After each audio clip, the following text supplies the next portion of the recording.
Jamaican pride on full display throughout our city and the world, as this year marks 60 years since the island gained its independence from the United Kingdom. CBS 2's Lisa Rozner introduces us to some New Yorkers who are embracing the milestone and honoring their heritage in a big way.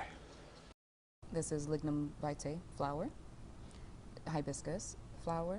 These are the personal touches to designer and Jamaican native Therese Brown's newest collection. What the print symbolizes is taking all the national symbols with the Dr. Bird, the ackee fruit, the hibiscus, and the lignum vitae flower, and we merge it into one print.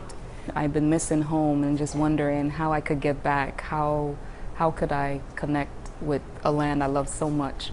After a successful year collaborating with major partners like Macy's, she wanted to mark her own milestones and Jamaica's. On August 6th, the country marked 60 years of independence. Until 1962, for 300 years, it had been under British control.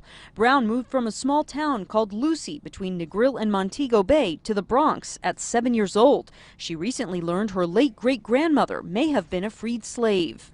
I want people to know that Jamaica is a land of abundance. We are a resilient people.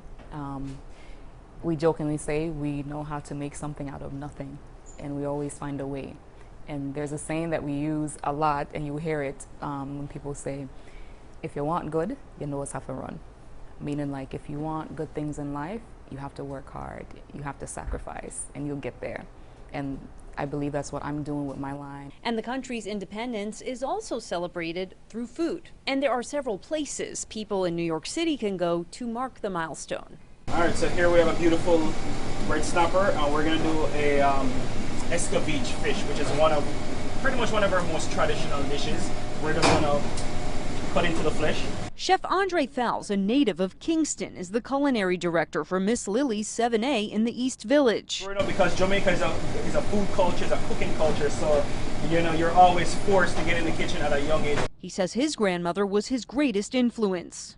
She's very rooted in the traditions of Jamaica. For instance, when she makes rice and peas, she'll get like the dried beans, and she'll soak it for 24 hours. He says anytime he comes into Lily's, it's a celebration of home.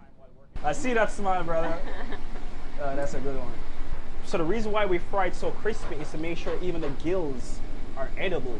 The restaurant has a global menu infused with Jamaican ingredients. For the Jubilee, Fowles cooked up some jerk chicken. It's a celebration of, coming into our own as a people, having control, over what we want to do with our future. It's just a really magical experience. It's a complete sensation of just like the people, the energy, the music, the food, the ambience. A future that looks so bright you can taste it. Beautiful.